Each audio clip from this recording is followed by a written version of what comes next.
Hoje nós vamos mergulhar profundamente na história de uma banda que revolucionou e continua revolucionando o rock moderno, desde a saída de Noah Sebastian da Immortalize até os últimos lançamentos.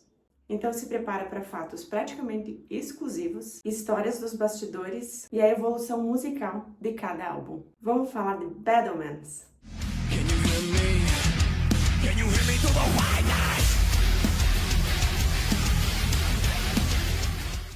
Oi, eu sou a Renata Albiero e aqui eu compartilho com você a minha paixão por música e arte. Conto histórias, analiso álbuns, livros e tudo aquilo que me desperta a criatividade. Então se inscreve aqui no canal e vem comigo para mais uma história. Eu não encontrei a data exata, mas em meados de 2013, 14, 15, Noah Sebastian, o vocalista da Battlements, estava na banda Immortalize, que ele tocava guitarra e fazia backing vocals. Mas estava tendo alguns conflitos de interesse porque a banda, os membros da banda, queriam seguir fazendo covers em shows. Mas o Noah queria levar o negócio mais a sério, digamos assim. Ele queria gravar suas próprias composições, ele já fazia composições na época. Ele queria explorar um próprio som, um som original. Então ele saiu da banda e começou a trabalhar em algumas demos. Ele fazia algum tipo de instrumentalização, algum tipo de produção, mas ele não era tão bom no negócio. Então ele pegou 3 ou 4 demos e levou para um produtor até famosinho lá em Virgínia, que hoje é muito conhecido, que é o Zac Jones, mas na época ele não era tão conhecido assim também. Aí ele fez essas 3 demos, chamou o amigo dele, Nicholas Rufillo, que ainda é membro da Battlements, e eles levaram para esse produtor, o produtor deu uma trabalhadinha neles, nessas demos, e aí o Nick e o Zac conheciam um cara que veio a ser, então, o agente deles da época. Esse agente pegou essas demos, entrou em contato com a Sumerian Records e eles fecharam uma parceria. Com essas demos, com essa parceria, Noah e Nick eram, então, Children. Não era Battlements, esse era o nome da banda. Children sem as vogais. Aí eles começaram a chamar um pessoal pra dentro da banda, certo? Precisavam de outros instrumentistas. Então eles já conheciam o Vincent, ele entra pra banda. O Vincent chama o Jolly, que tava dentro de uma banda já, mas que essa banda tava rompendo, tava dando um disband, então ele entrou nesse projeto. E aí ficou faltando só o baterista. Eles começaram a fazer uma espécie de seleção online, e uns caras estavam lá se inscrevendo nessa seleção, mandando vídeos, e o Nick Foley se inscreveu, mas não teve resposta nenhuma. Então ele foi lá no Facebook, chamou o Noah, mandou o seu vídeo, Noah viu, ficou impressionado de ser seu cara, e aí eles terminaram de montar a Children. E aí foram lá, assinaram o contrato com a Sumerian Records, e só depois foram fazer o primeiro ensaio da banda. Então eles já tinham demo, já tinham agente, já tinham contrato com uma gravadora que na época não era, meu Deus, a Sumerian Records, mas já tava com quase 10 anos de atuação. Até então, a maior banda que eles tinham era a Asking Alexandria. Mas igual, você monta um grupo dos adolescentes e já sai com um contrato com a gravadora. Eles continuam até hoje com a Sumerian Records, mas não com esse mesmo agente, esse empresário. Eu não achei o nome desse cara.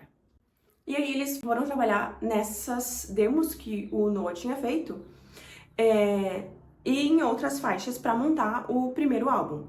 Só que antes deles lançarem esse primeiro álbum, eles já estavam em turnê gigantesca, com a Asking Alexandria fazendo abertura para shows deles e outras bandas também, e se apresentando para mais de 50 mil pessoas, como no festival de 10 anos da Sumerian Records. Então eles começaram com tudo sem sequer lançar o primeiro álbum.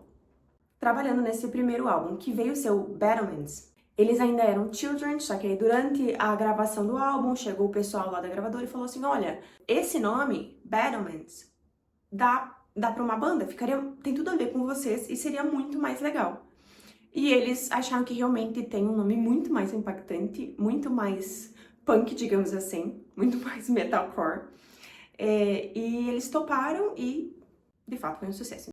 Então o primeiro álbum é esse auto-intitulado, que tem um som agressivo, pesado, e que eles já estavam em turnê, eles já estavam conquistando fãs, eles já tinham tudo na mão, aconteceu tudo muito rápido, né? Foi bem recebido, não chegou em chart nenhum, mas o público recebeu bem, ainda que com muitas comparações com Bring Me The Horizon. E de fato eu concordo plenamente. Quando eu era novinha eu gostava bastante de Bring Me The Horizon e hoje não tanto. Então o primeiro álbum da Battlements é o que eu menos ouço. Mas ainda assim você tem uma noção muito profunda da qualidade musical desses caras, né? Que não eram tão iniciantes assim, porque eles já tinham outras experiências, mas ainda assim o primeiro projeto da banda.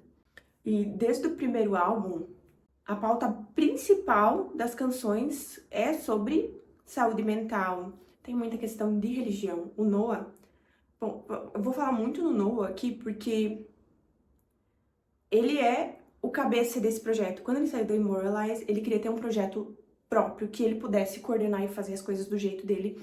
E pelas mais de 15 horas de entrevistas que eu assisti pra fazer o roteiro desse vídeo, realmente é tudo muito do jeito dele. Não que tenha um conflito com os outros meninos da banda, mas que tudo segue os caminhos que o Noah vai decidindo, tá?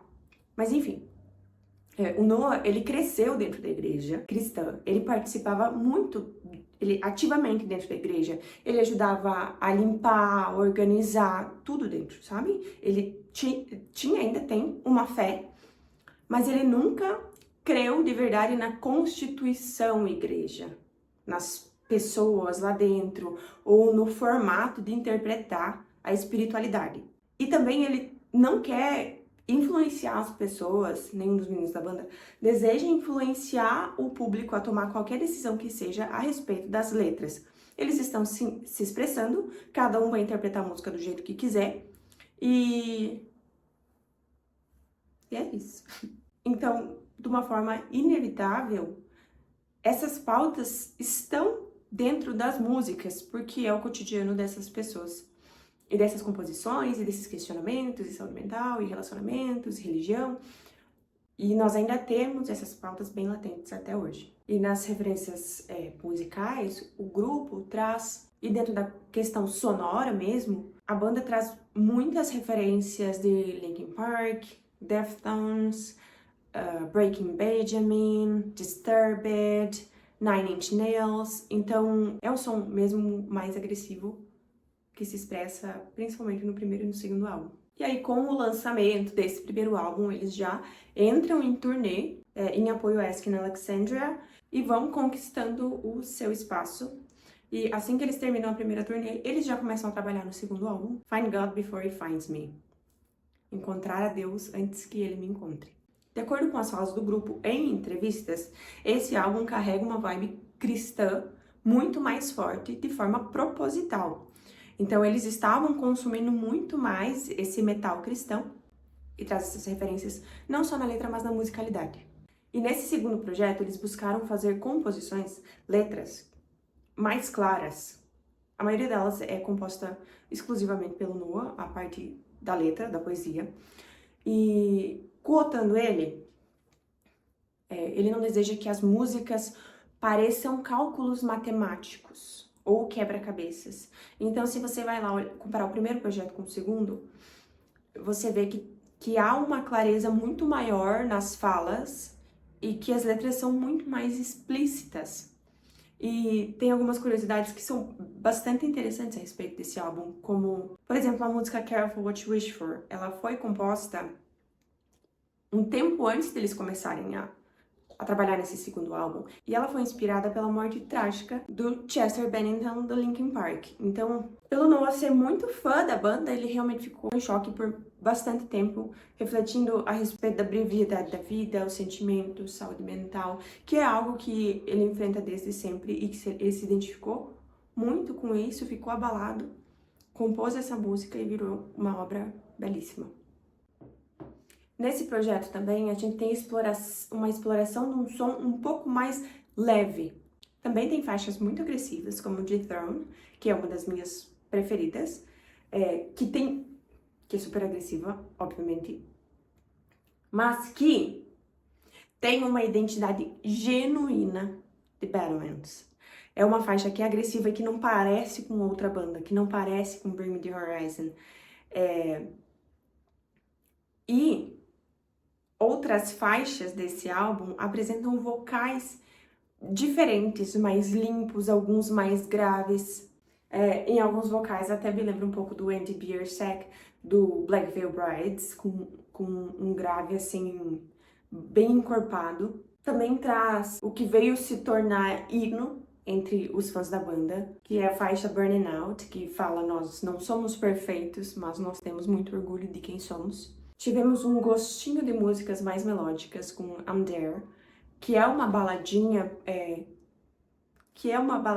que fala sobre relacionamento, sobre estar ali para apoiar um ao outro, que eu acho que tem tudo a ver também com a história do Chester, com esse sentimento de que independente do que aconteça, eu vou estar do seu lado. Teve faixa também, por exemplo, Come On Down, que me lembra muito Sleeping with the Sirens, que eu amo.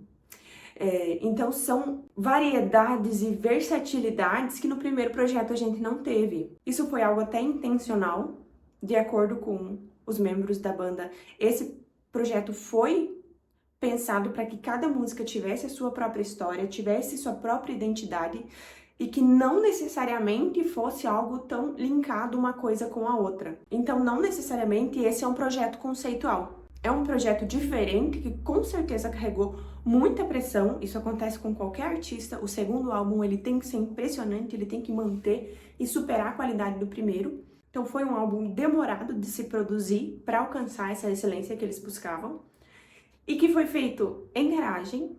Deixa eu ver nas minhas anotações aqui.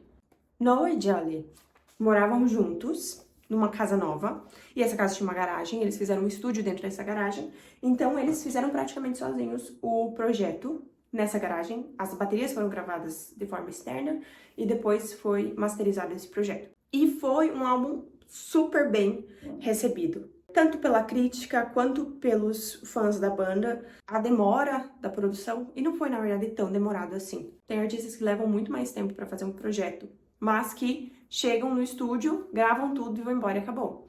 Então eles faziam esse processo durante as suas férias, as folgas entre show e, enfim, qualquer momento livre que eles tinham, né? Então assim que foi lançado o álbum, eles já estavam trabalhando nas faixas que viriam para o projeto Deluxe e que foi um divisor de águas na mente do Noah como vocalista, porque Limits e Never Know são músicas que exploram um vocal muito diferente do Noah. Um som mais claro, vocais mais limpos, explorando mais o seu alcance vocal.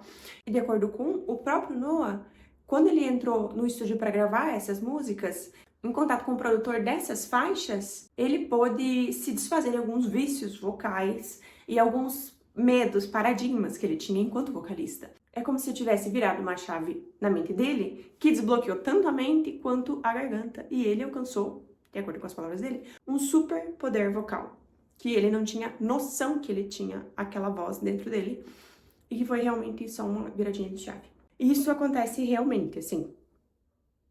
Como cantora, eu falo pra vocês, você aprende uma técnica diferente que muda completamente a forma como você canta. E faz você alcançar, sejam notas mais altas ou mais baixas, como se realmente destravasse alguma coisa. E esse álbum foi um estouro, realmente mostrou muito da identidade que estava sendo formada da Battlefields. Mas algo estava por vir que ninguém imaginava, que era o coronavírus. Então, eles estavam em turnê quando deu o lockdown e eles tiveram que interromper shows, festivais, não só eles, mas todos os artistas por aí.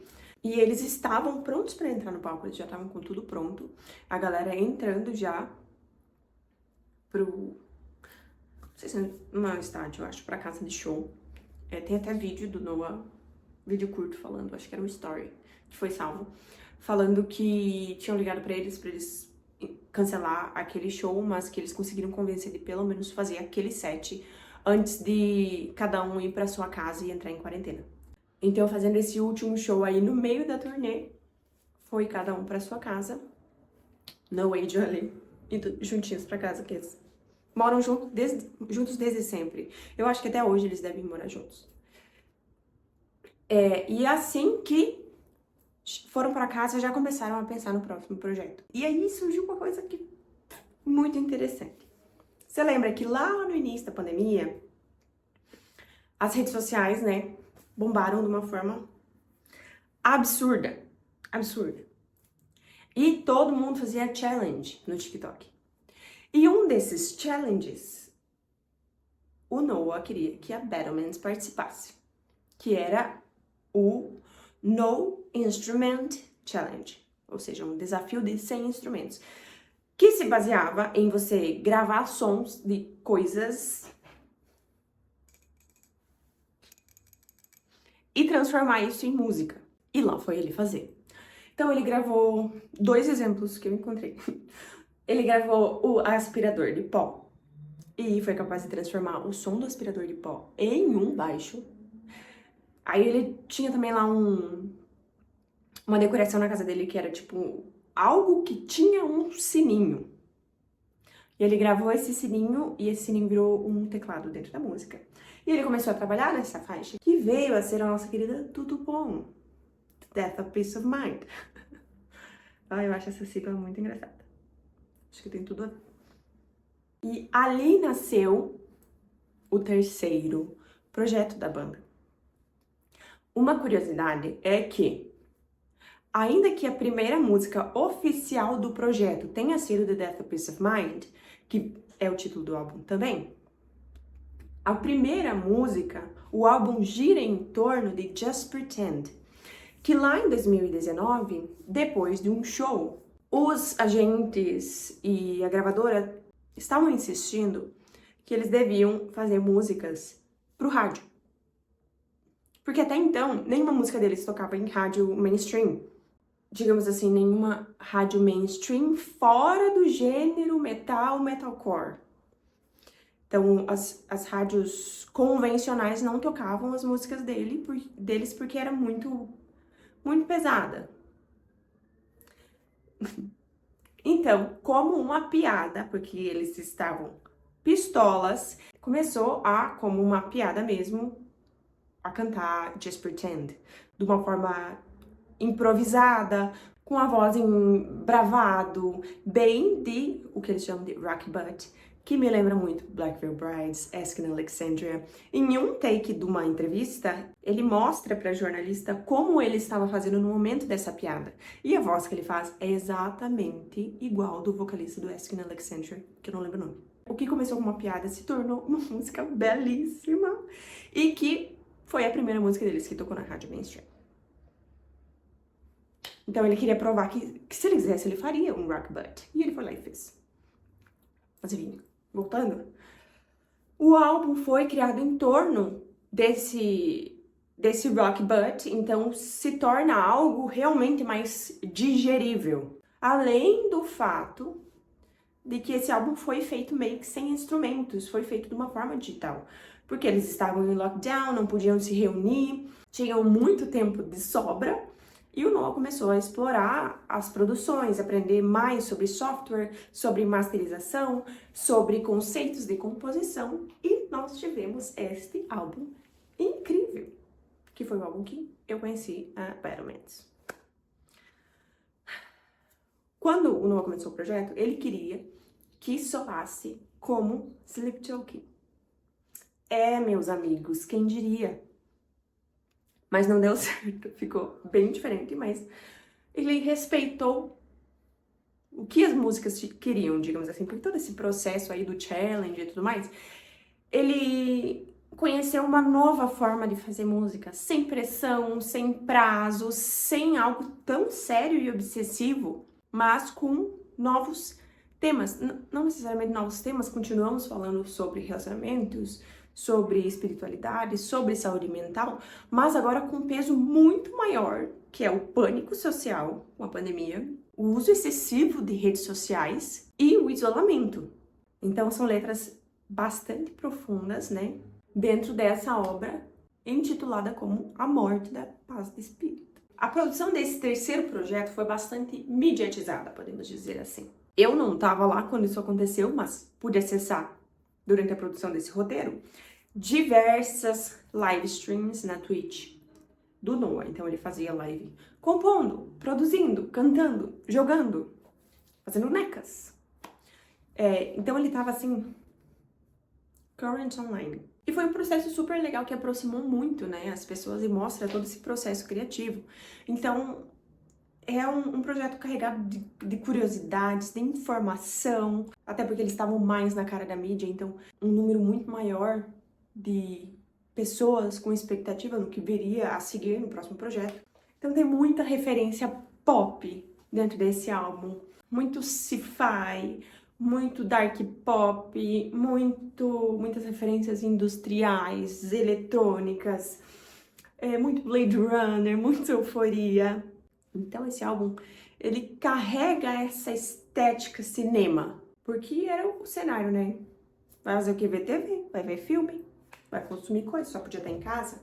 Então dentro dessa ideia de cinema, de algo bastante visual, nós temos, por exemplo, o clipe de The Death of Peace of Mind, que foi pensado para parecer como um trailer de filme, e de fato parece. Ai, é um dos clipes mais geniais, eu acho, que eu já vi na minha vida. É lindo, é pesado, é dark e realmente parece um trailer de filme. E um fato interessante a respeito da capa do álbum The Death of Peace of Mind é que quando o Nick encontrou o fotógrafo, esse ensaio da fotografia já havia sido feito antes mesmo deles entrarem em contato. Então o fotógrafo explicou um pouco a respeito do conceito desse ensaio, das fotos e dos vídeos, e tinha tudo a ver com a proposta para o álbum The Death of Peace of Mind. Então eles fecharam essa parceria. Outra coisa bacana é que, por exemplo, Bad Decisions, Who Are You, foi inspirada na história de Euforia. Noah tava lá assistindo e pensou, nossa, vou fazer umas músicas aqui pra tocar nessa trilha sonora. E fez. E são músicas belíssimas. São músicas muito mais suaves, digeríveis. São músicas bastante noturnas e que mostram um lado muito diferente da banda. E eu diria que versatilidade também, porque não é porque você tá fazendo uma coisa diferente que aquilo que você fazia antes você não sabe mais fazer. Você só quer explorar coisas diferentes, e eu acho que isso é muito importante. Bandas e artistas a cada era se reinventarem. Isso é um sinal que bebe de fontes diferentes, consome conteúdos diferentes, lê coisas diferentes, que há uma mudança de mente, e isso é parte da evolução do ser humano. Uma coisa que me pegou desprevenida é que para gravar Miracle, Noah se inspirou em Charlie Puth. Sim, ele queria que os vocais soassem como os vocais do Charlie Puth. E eu não sei nem o que dizer sobre isso. Mas de uma forma geral, todos os vocais foram criados para soar mais leve, para soar mais intimista, para ser escutado com um fone de ouvido, que o vocal leve e intimista fica dentro da sua cabeça. Foi para isso que foi feito esse álbum. Claro que a gente, apesar de ter essa coisa leve e tudo mais, a gente tem ainda faixas pesadas, que é como Artificial Suicide. Que eu acho que essa e The Throne estão assim, ó, que são músicas realmente pesadas, que tem vocais carregadíssimos e que soam como Noah, não soam como Oli Sykes. São só uma lista de curiosidades que eu anotei aqui e que eu acho que são super bacanas, né? Esse álbum foi absolutamente muito bem recebido. Nós não temos um Metacritic, tá? Oficial, mas todas as outras avaliações de revistas e rádios eu achei que não foram dignas, porque eu não achei nenhuma que fosse acima de 8 pontos. Gente, não pode. Não pode que eu sou uma melhor crítica que todo mundo. Não acredito. Mas enfim, pegou primeiro lugar na Billboard Mainstream, voltado pro metal, né? Voltado pro rock. Pegou vários primeiros lugares em diversas premiações com Just Pretend, de novidade de hard rock, de premiação de hard rock, de premiação de metal moderno. Enfim, dá um Google aí que você acha a lista gigantesca de prêmios que principalmente Just Pretend pegou. E aí, um cenário onde a gente já tinha um pouquinho mais de segurança para sair, dependendo do lugar do mundo, já dava para fazer alguns shows, né? Então, eles foram lá e lançaram via live stream na Twitch. Fizeram a listening party do The Death of Peace of Mind, foram lá, lançaram. Foi um movimentaço. E aí eles saíram em turnê, foi um sucesso. Eles fizeram diversos festivais nos Estados Unidos, foram para a Europa também, sendo headlines de diversos festivais e shows próprios. Inclusive vieram para o Brasil em outubro de 2024 no Knotfest. Mas na véspera do show deles, aconteceu algo bastante trágico. Robert Allen Jones Jr., que era técnico de iluminação da banda, terceirizado, mas que estava acompanhando eles na turnê, foi encontrado morto no quarto do hotel, ao que tudo indica uma overdose de medicamentos. Infelizmente, eles tiveram que continuar e seguir com o festival, né, e se apresentar e seguir com a turnê. Mas isso com certeza foi um baque para a equipe, para a banda, de uma forma geral. E aí foi investido pesadão. Inclusive lançaram uma HQ, que eu não li, não sou muito HQ, e também é em dólar pra você comprar. Não tenho dólares. Se alguém leu, deixa um comentário aqui a respeito do que achou. Mas aqui na sinopse, nós temos algo sobre existir uma facção de crime organizado. Máfia, né? Facção no Brasil. Tem uma máfia aí do crime organizado. E todo mundo faz tudo bonitinho, segue, faz seus crimes lá de boa, lá na Concrete Jungle, na selva de pedras. Até que eles resolvem que eles vão ser anti-heróis. Eu não entendi muito bem o que é que eles vão combater aqui, se é o crime, se é a pirataria, não entendi. Mas que vai ter uma batalha top lá na galeria de arte, no museu, e vai ter muita arma e que vai ser um negócio de John Wick. Então não tem nada a ver com o álbum. É algo realmente à parte da história, mas que dá um braço a mais dentro da lore para quem quiser imaginar mais o mundo de Battlements. Esse pessoal que também tem The Teeth of God, se não me engano. Eu também não li. E aí, papo vai, papo vem. Começam suas turnês, muitas entrevistas, shows lotadérrimos nos Estados Unidos, né? Eles ainda não podiam ir pra Europa. Mas enfim, foi uma sucessão, né?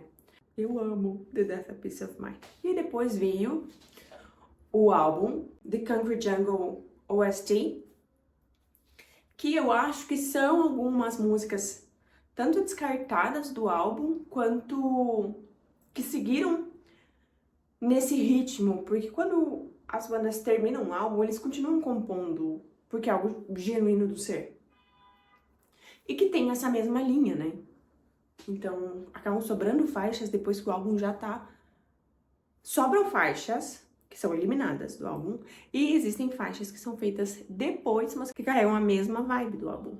E também tem ali, botando a Pop, né, pra dar um up na carreira dela, que não sei se ela recentemente tinha sido assinada pela Sumerian, o quê, mas com certeza deu um up na carreira dela.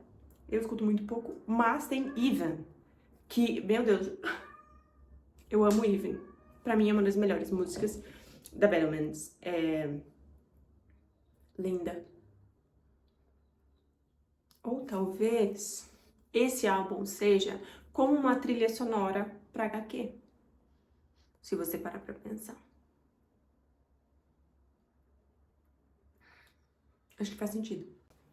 Tá, e aí depois desses tantos lançamentos, turnês, prêmios, tal, o que acontece agora? Tem um quarto álbum vindo aí. Tem sim. Um mês atrás, o Noah deu uma entrevista que foi a única que eu achei sobre a nova era. E ele falou que o álbum... Falou um mês atrás que o álbum não estava pronto, mas que há faixas o suficiente para fazer 2 projetos ou um projeto longo, bastante conceitual. Então, The Death of Peace of Mind já tinha um certo conceito, né? Já representava algo mais lúdico. Então, esse novo projeto tem essa possibilidade de ser muito mais conceitual e um projeto muito mais caro. A gente teve os lançamentos de Spectre e Impose, as duas faixas já com clipe. Esses clipes, de acordo com o Noah, foram bem caros, com uma produção muito maior do que eles, com o número de pessoas envolvidas muito maior do que eles já tinham feito, investimentos financeiros muito maior do que eles já tinham feito, ele não falou o quanto, mas que o projeto em si é muito mais caro. Mas fica o questionamento de, tá, esse projeto ele não tá pronto porque eles não estão satisfeitos, não tá pronto porque realmente não tá pronto, o quê? Uns anos atrás, em uma entrevista, eles receberam a seguinte pergunta: quando vocês sabem que a música tá pronta, que o álbum tá pronto? Ele falou: a música nunca tá pronta, sempre tem algo para melhorar, para aprimorar. O projeto só tá pronto quando o prazo de limite de entrega tá apertado. Que aí você não tem que fazer, você tem que entregar, você salva ali, masteriza e entrega. E que depois você vai aprimorando nas lives coisas que você gostaria de fazer. Então, fico me perguntando se realmente não está pronto, tá? Se não é um miguezinho ali de tipo, ai, tá tudo pronto sim, mas eu não tô satisfeito. Ele também falou nessa entrevista que eles fazem muitos testes hoje em dia com as músicas. Eles pegam esse refrão e colocam com esse riff, invertem. Então, é tudo muito experimental, apesar de conceitual. Então, esse ano a banda completou, ou tá completando 10 anos. Esse mês é aniversário do Noah. É Halloween. A estética desse novo projeto tem tudo a ver com fantasma, com assombração. Tem lá o fantasminha, né? Vocês viram? Tem lá no clipe o chupacabra. Vocês viram, né? Não viram? Então, eu vi uma teoria no Reddit sobre ou um anúncio ou um lançamento no Halloween, que vem a ser aniversário do Noah dia 31, Halloween é dia 30. É isso? Que pode ter o anúncio mais no final do mês. Mas é só uma teoria, nós não temos um padrão de lançamento, pelas pesquisas que eu fiz. Não tem tipo assim, um single lançado num mês, um mês depois lançado o segundo single, 3 meses depois o lançamento do álbum. Não temos esse padrão, essa linearidade de lançamento. Então, a qualquer momento nós podemos ter um anúncio a respeito do próximo lançamento. Eu tô com bastante expectativa. Essas duas faixas lançadas, o vocal é bem suave, explora alguns agudos, mas não tem gutural, não tem som pesado, apesar de dark, não é um som pesado. Tenho expectativas para esse lançamento, porque quando eu conheci a banda, eles já tinham lançado The Death of Peace of Mind, então eu não tive lançamento nenhum depois que eu conheci a banda, então isso me gera bastante expectativas. Me conta quais são as suas teorias, as suas expectativas aqui nos comentários. E você pode deixar sugestões também de temas para eu trazer aqui e falar para vocês. Eu tô lendo Mais Pesado do que o Céu, que é a biografia do Kurt. E eu vou trazer um review a respeito da biografia, não necessariamente sobre a história da vida do Kurt. Mas eu vou trazer aqui pra vocês o que eu achei do livro. Eu acho que é isso, tá? Se inscreva no canal, deixe seu like, compartilhe com seus brothers. Eu fiz um Instagram novo, você pode ir lá seguir. Vou deixar aqui embaixo. Acho que é isso, né? Então nós nos vemos no próximo vídeo, que eu espero que seja uma análise do álbum novo da Battlemanes. Até a próxima. Tchau!